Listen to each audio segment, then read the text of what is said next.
Bueno, como siempre, cuando vamos a hablar temas específicos y relevantes, como es el tema de la educación, pues nos hacemos acompañar de expertos en la materia. Y hoy por eso nos está acompañando nuevamente, nueva vez, como siempre, muy abierto a tratar estos temas, Darwin Caraballo, el presidente ejecutivo de Acción Privada por la Educación de Educa.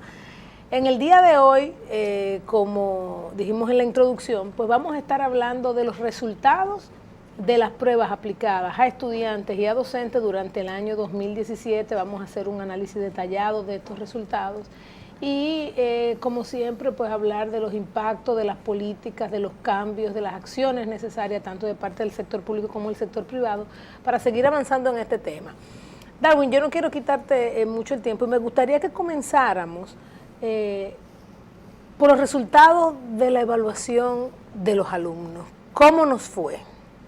Bueno, muchas gracias Andy, Jacqueline, por invitarnos siempre a Educa a debatir y a reflexionar sobre temas de educación. Evidentemente la República Dominicana viene haciendo un esfuerzo muy importante desde el punto de vista fiscal para financiar una mejor educación. Lo hemos visto en programas anteriores, invirtiendo en más aulas, en más tecnología, en más salarios y mejores condiciones laborales para los docentes, en expandir coberturas y ofertas educativas que antes no estaban disponibles, y la materia pendiente siempre ha estado relacionada a la calidad. Y hay que decir que primero este Ministerio de Educación, al frente del ministro Navarro, ha tenido la valentía de medirse, de compararse y de desarrollar estrategias para poder mejorar la calidad de la educación a partir de la medición y de la información objetiva. Y eso es un dato importante para los que trabajamos en lo que refiere a realizar las políticas públicas y a diseñarlas. Y eventualmente la aplicación de la primera prueba diagnóstica del tercer grado de la educación primaria es un hito en esta historia de avance hacia una mayor tecnificación a la hora de tomar políticas públicas en educación. ¿Por qué? Porque constituyó el primer censo público y privado de todos los estudiantes de la Corte, de todos los estudiantes matriculados en el tercer grado de la educación primaria.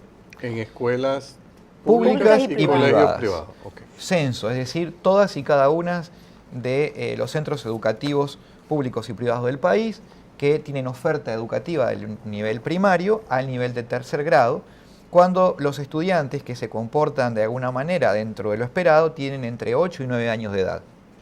En ese momento se espera que culmine la alfabetización primera de los estudiantes. Ya han pasado por grados de educación preescolar o inicial y culminan los primeros 3 grados de la educación primaria. Entonces la alfabetización en el manejo de la lengua materna y en el manejo del cálculo elemental tienen que verse ya reflejados en los resultados.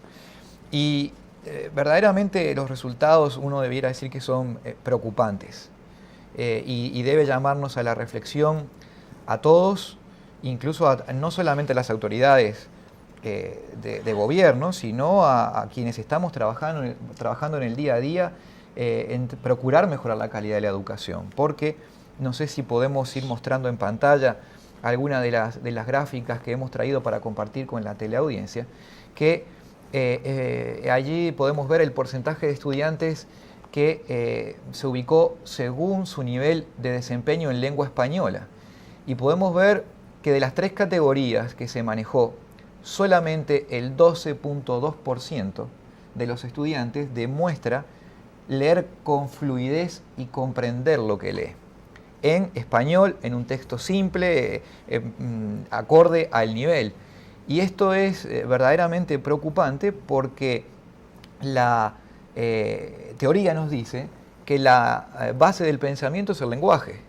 Si uno no tiene un dominio de la herramienta fundamental, como es la lengua materna en este caso, para poder construir con ella un conocimiento mayor y otros conocimientos, va a haber debilidades estructurales de ahí en más. Entonces, este es el problema fundamental, porque vuelvo a repetir, esto no es únicamente para la educación pública, esto es combinado educación pública más educación privada, y que la mitad de los estudiantes apenas alcancen un nivel elemental. Quiere decir esto, que tienen la habilidad simplemente de leer palabras aisladas, pero no pueden estructurar la lectura de una oración y comprenderla. Es preocupante a ese nivel del manejo de la lengua española. Allí hay muchas hipótesis para poder, de alguna manera, intuir qué es lo que está pasando, que tal vez podemos más adelante abordar. Quisiera también que pudiéramos compartir, si ustedes creen conveniente, lo que pasa en matemáticas, que es la otra variable o de competencia fundamental sobre la cual también se construye la habilidad para resolver problemas. Aquí vemos, curiosamente, un mejor desempeño, y eso también nos ayuda a la hipótesis respecto a por qué le va peor a los estudiantes en la lengua materna. Pero fíjense que apenas 1 de cada 4, poquito más de 1 de cada 4, logra un nivel satisfactorio. Solo el 44.2% llega a niveles elementales, es decir, hay un problema en calidad de los aprendizajes que al momento de finalizar la primera alfabetización, bueno, los estudiantes no logran los niveles que el currículo prevé. Y esto es preocupante cuando uno lo evalúa en términos de la calidad de la educación. Creo que hace falta ver el siguiente gráfico antes que ustedes puedan comentar, porque creo que sí merece la pena que evaluemos cómo se distribuye esto en función de los quintiles de ingresos. Porque es cierto, decimos, este es el resultado a nivel agregado de la sociedad, pero dentro de este sector se esconde una enorme desigualdad, sobre todo en lo que podemos observar como lengua materna. No sé si podemos ver la siguiente gráfica, la anterior, exactamente, ahí lo estamos viendo. Ustedes ven donde dice Q1, Q2, Q3, corresponde a cada 20% de la población. El Q1 es el 20% más pobre, el Q5 el 20% más rico, y vemos que aquellos que obtienen la calificación de elemental se concentra fundamentalmente en ¿quiénes? En los más desfavorecidos, mientras que en el nivel satisfactorio, aquellos que obtienen esa puntuación evidentemente son aquellos que tienen un mayor nivel económico y capacidad. Entonces, ¿esto agrupa tanto matemáticas como lengua española o esto es solo lengua española? Eso es solamente para lengua española. Okay. Pero de todas formas, lo estamos viendo de esta forma para poder observar cómo se expresa una clara distribución desigual producto de las condiciones socioeconómicas de los hogares de los cuales provienen estos estudiantes. Y uno podría, viendo ese gráfico, intuir que los estudiantes que van al promedio de las escuelas privadas están ligeramente mejor que las públicas, ¿o no? Porque sabemos que las escuelas privadas, los colegios privados, hay todo tipo de escuelas. Claro, hablar de la educación privada como un conjunto homogéneo es imposible en la República Dominicana. Hay más de 3.800 centros educativos privados y los hay de variopinta naturaleza. Así es. Entonces, cuando muchas veces pensamos en colegios de carácter privado, estamos pensando en los que son íconos de ese sector, claro, que obviamente uno presume que están, digamos, por encima de los promedios, pero aún así, de manera agregada, la inversión que están haciendo las familias en educación privada no parece estar a la par de los resultados obtenidos. Es decir, que solamente el 22.9% de los estudiantes que están en el quintil de más altos ingresos logren un nivel satisfactorio es preocupante. Es decir, poco más de 1 de cada 5.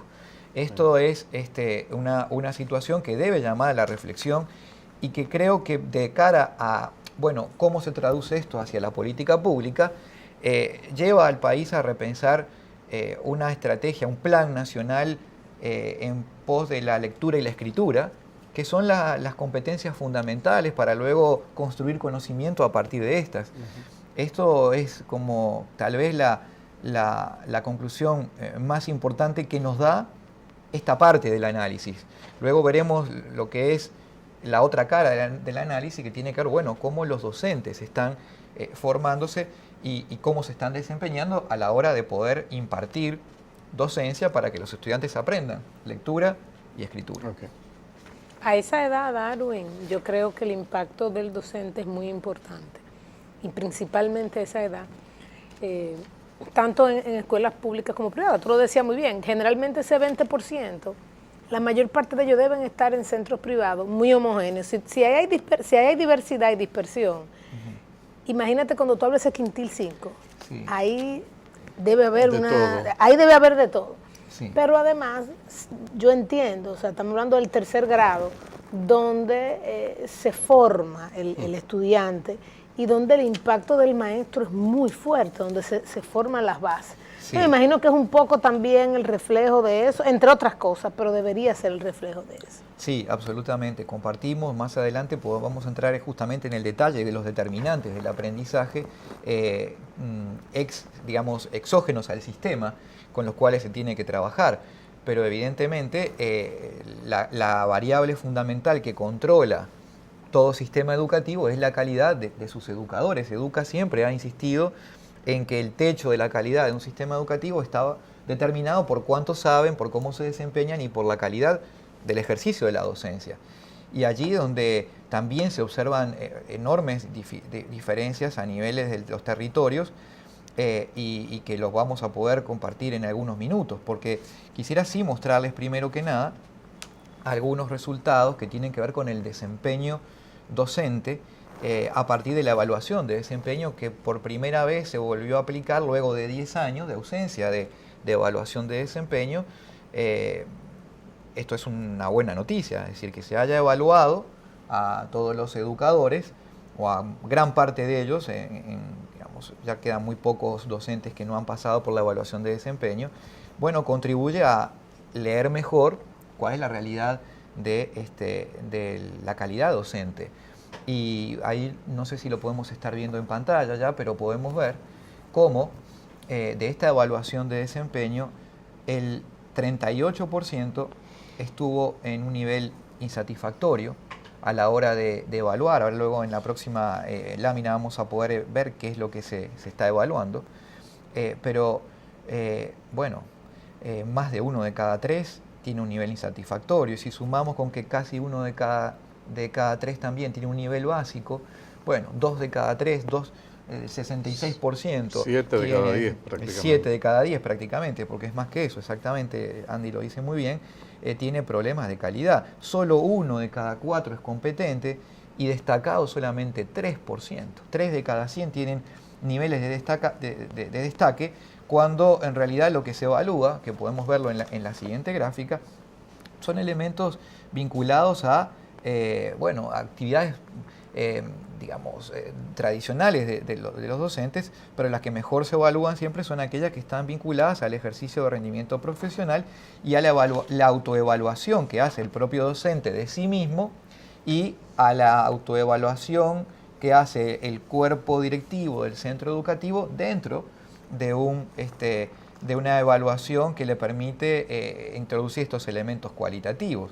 Como ustedes ven, allí solamente cuando evaluamos observación de clase, evaluación de planificación o ejercicio del rendimiento profesional, que son actividades objetivas, los niveles de satisfacción caen todavía más dramáticamente.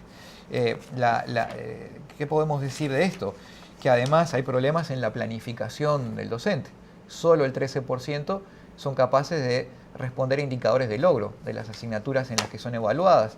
Y se observa que el 65% de las planificaciones previas que hace el docente antes de ir al aula, luego no las aplica. Entonces, fíjate que el 53%, más de la mitad de las evaluaciones, no estaban contempladas en la planificación. Cuando el docente evaluaba no tenía una planificación de cómo evaluar. Sí. Entonces, allí hay evidencias de ciertas debilidades en la práctica docente que quedan muy manifiestas en esta evaluación de desempeño. Darwin, vamos a ver, si yo viera esto como un proceso de producción. Me dice, en primer lugar tiene 10 años que no hace la evaluación, con lo cual 10 años que no se gestiona de manera proactiva a los docentes. Porque si tú no evalúas por 10 años, tú no puedes identificar esas brechas durante 10 años. Y obviamente eso ya se hace parte del estilo de educación y de la calidad de lo que estás dando. O sea que eso inclusive no es sorprendente.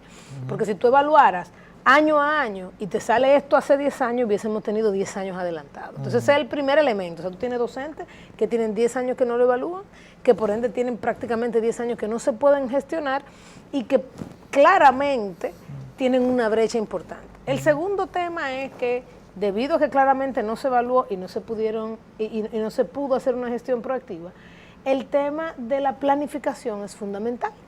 ¿Qué quiere decir cuando tú no tienes una planificación? Lo primero que eso se refleja en el estudiante. Claro. El estudiante no sabe qué esperar, no sabe cómo programarse, no sabe lo que tiene que hacer y obviamente que eso entonces también impacta la calidad que le está dando a este estudiante. Y tercero, entonces ya cuando nos vamos a un nivel pues mayor, entonces tú dices, bueno, pero entonces el niño tiene un docente que no ha sido evaluado, un docente que no se planifica, pero claramente del lado de los hogares dominicanos, por la deficiencia histórica que tenemos en educación, no podemos tener unos padres que sean capaces de darse cuenta de que eso está sucediendo. Porque cuando tú tienes un padre con algún nivel educativo, se sienta, comparte con el niño en el tema educativo, se da cuenta cuando hay fallas. Y tú lo ves, por ejemplo, en centros educativos quizá de otros niveles, donde los padres tienen cierto nivel de educación. Entonces, es difícil, o sea, es por todos los lados. Y hacer un plan de corto plazo para atacar esto es también difícil. O sea, ¿qué cosas se podrían hacer al respecto? Claro, sí, yo creo que tenemos que desarrollar una serie de recomendaciones de política concreta que tienen que estar orientadas a, primero, lo vimos, fortalecer las competencias fundamentales y destinarle más carga horaria y más recursos a aprender lo básico, que es leer y escribir con propiedad. Eso no es menor. Esa es la base de la construcción del pensamiento y a partir de donde se puede luego seguir agregando conocimiento complementario. Entonces, curiosamente, lo vimos en las láminas anteriores, la matemática tiene menos dificultad que la lengua. ¿Y qué pasa allí? No hay estudios concluyentes, pero hay algunas hipótesis que en Educa estamos manejando. Una de ellas es la matemática, al igual que la lengua materna, es un lenguaje de números, pero es un lenguaje. Y el estudiante lo está aprendiendo de manera formal en el centro educativo. La lengua la trae desde la casa, trabaja con el lenguaje día a día. La brecha que existe entre la oralidad del castellano utilizado en los hogares dominicanos versus el castellano formal utilizado en los currículos es muy importante. Enorme. Es enorme. Y allí puede estar parte de la dificultad y de guiar las recomendaciones de política a que las estrategias de aprendizaje del lenguaje vuelvan a los métodos de carácter más tradicional de asociar fonemas a los propios símbolos del lenguaje, es decir, la asociación entre el sonido y el código, la asociación entre el sonido y el símbolo, es importante que se vuelva a revisar, porque todos aquellos métodos integrales que tienen mucho más que ver con las matrices anglosajonas, porque ni la pronunciación es igual a la escritura, ni el significado es parte de una palabra aislada, sino de un contexto, hacen estrategias de aprendizaje en la alfabetización diferentes. Y aquí, recurriendo a elementos de ese tipo, parecería que esa hipótesis merece ser investigada si es lo que está ocurriendo. Pero, adicionalmente a este aspecto, sí hay que trabajar en los territorios.